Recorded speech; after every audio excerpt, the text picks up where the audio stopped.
During my post-graduation, the second semester turned out to be an unexpectedly challenging phase in my academic journey. Despite putting in significant effort and performing well in my exams, I failed all my written subjects, each by just 1 or 2 marks. The sheer improbability of this outcome still baffles me to this day. How could I have fallen short by such a narrow margin in every subject? The frustration was overwhelming. University regulations allowed students to apply for re-evaluation in only 2 subjects. Given my confidence in my performance, I was certain that if all my papers had been reassessed, I would have cleared them. However, I was forced to reappear for the remaining 2 subjects. As expected, after re-evaluation, I passed the 2 subjects I had submitted for rechecking. But the mandatory re-exams for the other 2 extended the process significantly, further complicating my academic timeline. This setback was one of the primary reasons I couldn't attend a single lecture in my 3rd semester.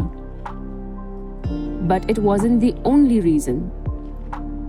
Around the same time, my mother fell severely ill and was bedridden for an extended period. Managing household responsibilities alongside my studies was exhausting. But I had no choice. Just as she recovered, I fell ill myself, which prolonged my absence from college even further. Although I managed to visit the college occasionally, I couldn't attend lectures regularly. Instead, I spent my time catching up on notes and coursework. By the end of the semester, my absence became a major issue, particularly during my practical exams. Understandably, Renuka ma'am, one of our faculty members, refused to thoroughly check my practical record book, citing that I should have gotten my record checked earlier and that presenting it on the day before submission was unacceptable. I explained that I had attempted to get it reviewed earlier, but on the day I approached her, she and other faculty members were leaving for some work-related engagement. She asked me to come later, but by then the holidays had begun, followed immediately by exams. When I finally brought my practical record for checking, she agreed to sign it but refused to check all the pages. Since she had applied the same rule to other students, I accepted her decision without any argument. After securing Renuka ma'am's signature, the next step was to get the head of departments, that is HOD's, sign and stamp on my practical record book. When I entered his office, he took a moment to review my book. He was somewhat aware of my academic struggles. He knew that I had failed my exams, but he also recognized that I wasn't the kind of student who would fail so easily. Seeing that my record was complete but not checked, he seemed puzzled. As he flipped through my work, Pramila ma'am entered the office for some other task. That's when the HOD turned to me and asked, "Why hasn't your book been checked?"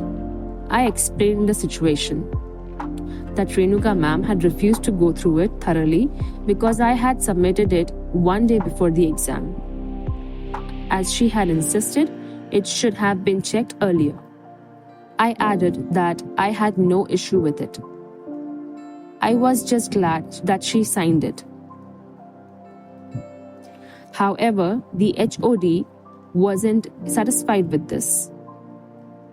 "No," he said firmly. "Tell Renuka ma'am that I've asked her to check it." I hesitated and told him that, "Sir, it's okay, really, let it be."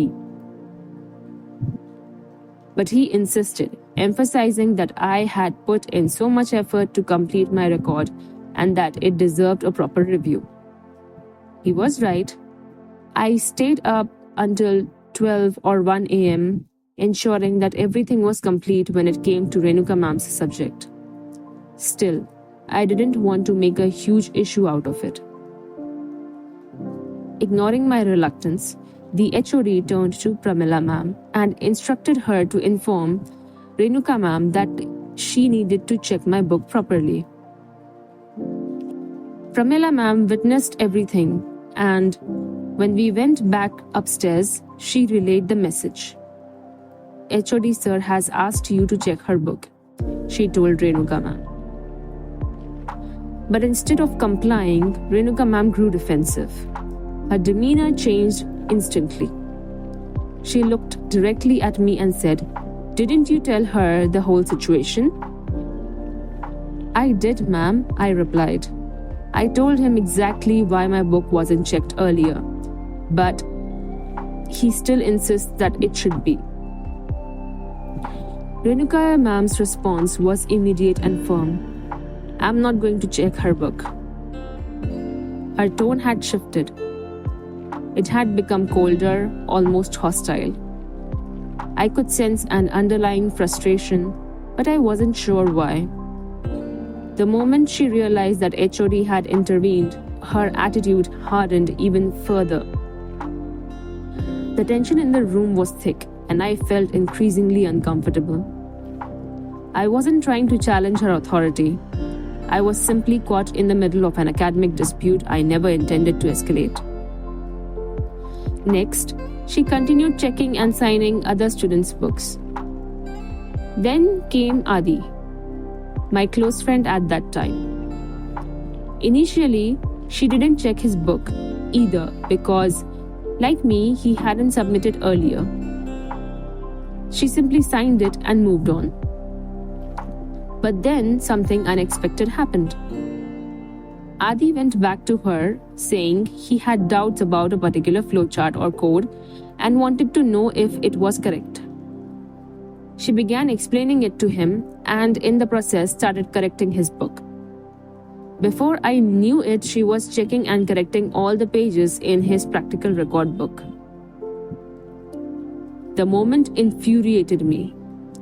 Just a while ago, she had told me outright that my book would only be signed and not thoroughly checked because I hadn't submitted on time. But now she was meticulously going through Adi's work despite him being in the same exact situation as me. It felt completely unfair. I was clearly upset. Not because Adi's book was being checked, but because I saw the unfair treatment unfolding before me. It wasn't just about me. Others were being treated unjustly too. So I sat there quietly, frustration simmering inside me. The students sitting beside me noticed my mood and asked what was wrong. When I explained the situation, their responses were mixed. Some dismissed my feelings, saying at least your book got signed, that's what matters. But others understood that my frustration wasn't about the book being signed. It was about fairness. As I sat there, I noticed that Renuka ma'am had left her seat. She had likely gone downstairs to speak with the HOD. And a sinking feeling told me that things were about to get worse. And as I would soon find out, my instincts were right. But before I get to that, let me tell you what happened next after I went home that day. I don't know why I was overwhelmed with emotions. Maybe it was the lack of sleep due to studying, completing assignments, managing household chores, and dealing with the extra responsibilities piling up. I snapped. In a fit of frustration and despair, I tore my practical record book and threw it out of the window. Tears streamed down my face as the weight of everything crashed down on me. At one point, I even began writing a letter to the HOD stating my desire to discontinue the course due to Renuka ma'am's mistreatment. But then I stopped. I realized I wasn't in the right state of mind to make such a big decision, not when I was consumed by anger and frustration. After calming down a little, I went outside to retrieve that torn practical record book. With teary eyes, I tried to patch it up because the next day was my practical exam, and I had no choice but to submit it. Then Smiley, a classmate, called to discuss something unrelated, after which I shared my concerns with her about Renuka ma'am. She advised me to talk to the HOD after or before the exam, not necessarily to file a complaint, but at least to inform him about the unfair treatment. At first, I hesitated. I didn't want to escalate things unnecessarily. So instead of going directly to the HOD, I decided to speak to Renuka ma'am herself that day. I called her and expressed how I felt about the situation. Her response? She justified her actions by saying that Adi had attended a few of her lectures, whereas I had attended none. That's why she had checked his book and not mine. But her reasoning made no sense. Other students had attended her lectures too, yet she had refused to check their books. I saw through her excuse.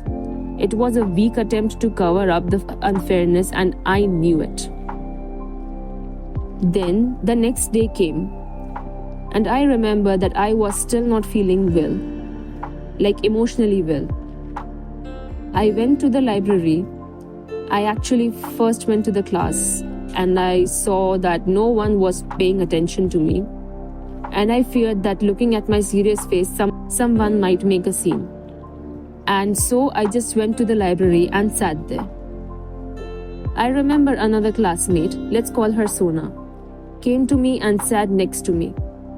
She asked me why I was sitting there alone, and I told her everything, and she was shocked after looking at the condition of my practical record book. To be continued in the next part.